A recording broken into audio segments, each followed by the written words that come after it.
Hello friends, আজকে আবারও একটি ভিডিও নিয়ে আসছি। সেটা হচ্ছে present, not present but past perfect টেন্সের ভয়েস চেঞ্জ।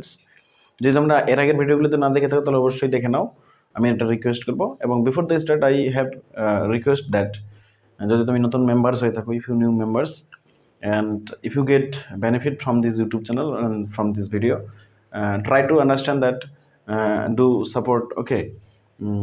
অবশ্যই সাপোর্ট করো এবং আহ, বন্ধুদের বন্ধুদেরকে শেয়ার করে দাও বেশি করে।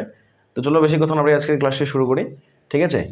আমরা প্রত্যেকে জানি, প্রত্যেকে পড়েছি হয়তো আশা করি, এবং যারা অভিজ্ঞ ইংলিশ এ বা ইংলিশ গ্রামারে, তাহলে তারা এই ভিডিওটিকে স্কিপ করতে পারো। তো আজকে আমি আলোচনা করবো হচ্ছে কি পুরা ঘটিত টেন্স সম্পর্কে, অর্থাৎ পাস্ট পারফেক্ট টেন্সের ভয়েস চেঞ্জ সম্পর্কে। তো ফার্স্ট পারফেক্ট টেন্সের ভয়েস চেঞ্জ শিখতে গেলে তোমাদেরকে আগে প্রথমে যেটা শিখতে হবে সেটা হচ্ছে কি ফার্স্ট পারফেক্ট টেন্স কাকে বলে। অ্যাকচুয়ালি অতীতকালে কোনো একটা ঘটনা কিছুটা সময় ধরে ঘটেছিল, সেটাকে পাস্ট পারফেক্ট টেন্স বলবো আমরা, ঠিক আছে? যেমন প্রেজেন্ট পারফেক্ট টেন্স বলি, ঠিক আছে? বর্তমানে কোনো একটা ঘটনা ঘটেছে কিন্তু তার ফলটা বর্তমানেই আছে, সেটাকে আমরা প্রেজেন্ট পারফেক্ট বলবো। কিন্তু ফার্স্ট পারফেক্ট বলতে আমরা কোনটাকে বুঝি? যে টেন্স হচ্ছে কি অতীতে কিছু সময় ধরে হয়েছিল, ঠিক আছে, ওইটাকেই আমরা পাস্ট পারফেক্ট টেন্স বলি। মানে ওই যে ক্রিয়ার ইয়েটা কালটা, সেটাকে পাস্ট পারফেক্ট বলি। ওকে, তো চলো আজকে শুরু করি বেশি কথা না বাড়িয়ে।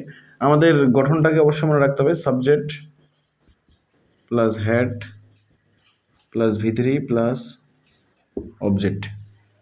অ্যাক্টিভের এটা গঠন subject plus head plus V three plus object.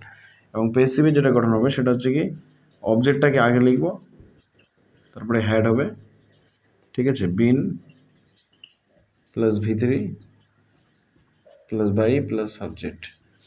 অবশ্যই point to be noted on your copy if you beginners. যদি তুমি নতুন হয়ে থাকো তাহলে অবশ্যই এই যে গঠনটা অবশ্যই মনে রাখো।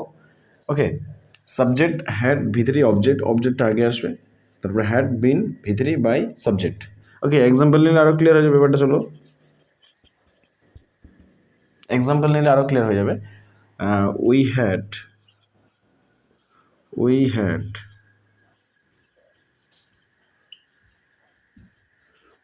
gone Mumbai. Okay, you can say not yesterday. We had gone to Mumbai. তাহলে এটাকে আমরা পেসিফিক করতে গেলে হচ্ছে কি মুম্বাইটাকে আগে লিখবো।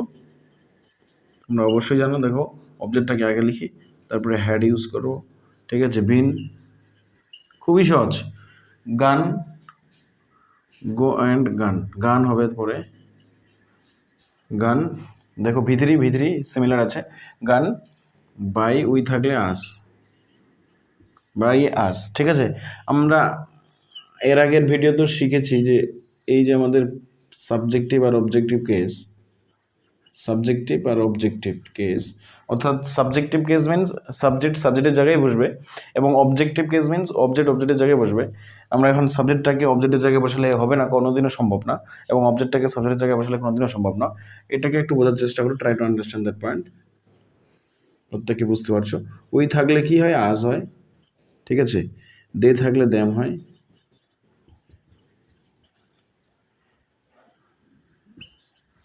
ইউ থাকলে ইউই হয়, আই থাকলে মি হয়, ঠিক আছে।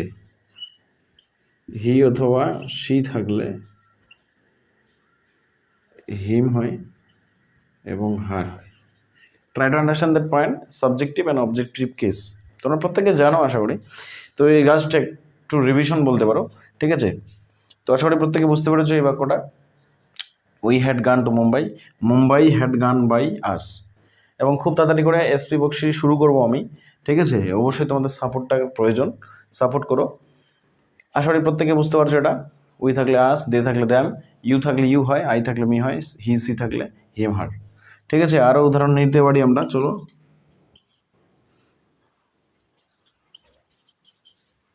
দে হ্যাড প্লেড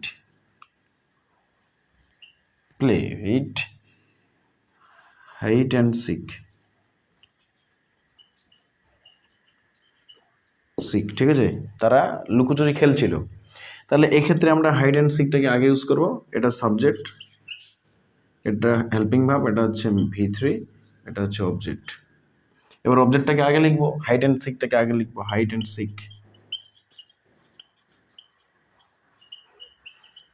এটা সিঙ্গুলারের মধ্যে পড়ে, সেই জন্য হচ্ছে সিঙ্গুলার প্লুরাল না, এখানে হ্যাডই বসবে। তারপরে হচ্ছে বিন ইউজ করব, দেখো বিন ইউজ করব, been, hide and seek had been played by them, played by, sorry played by them. আশা করি প্রত্যেকে বুঝতে পেরেছ, আশা করি প্রত্যেকে বুঝতে পেরেছ, ঠিক আছে। তো প্যাসিভে যদি থাকে তাহলে ওটাকে অ্যাক্টিভে কী করে করবো, দেখো দেখো এটা প্যাসিভে রয়েছে, স্কুল হ্যাড বিন গান বাই স্টুডেন্টস, মানে ছাত্রদের দ্বারা বিদ্যালয়ে যাওয়া হয়েছিল। তাহলে সেক্ষেত্রে আমরা এটা যেহেতু প্যাসিভে আছে, বাই আছে, ঠিক আছে, হ্যাড বিন রয়েছে, ভিতরি রয়েছে, তাহলে সেক্ষেত্রে স্টুডেন্টসটাকে আগে লিখবো, স্টুডেন্টসটাকে আগে লিখবো, স্টুডেন্টস, হ্যাড ইউজ করব, গান ইউজ করব, কারণ দেখো প্যাসিভ থেকে অ্যাক্টিভ করতে গেলে সাবজেক্টটাকে আগে নিতে হয়, অর্থাৎ স্টুডেন্টসটাকে আগে নিলাম, তারপরে হ্যাড হলো, ঠিক আছে, তারপরে হচ্ছে কি ভিতরি গান হলো, তারপরে অবজেক্ট স্কুল, ঠিক আছে। Students had gone to school, এখানে টু প্রিপোজিশনটাকে বসাতে পারি আমরা, অসুবিধা হবে না, টুটাকে বসালে অসুবিধা হয় না, প্রিপোজিশন মানে তো বুঝোই ব্যাপারটা।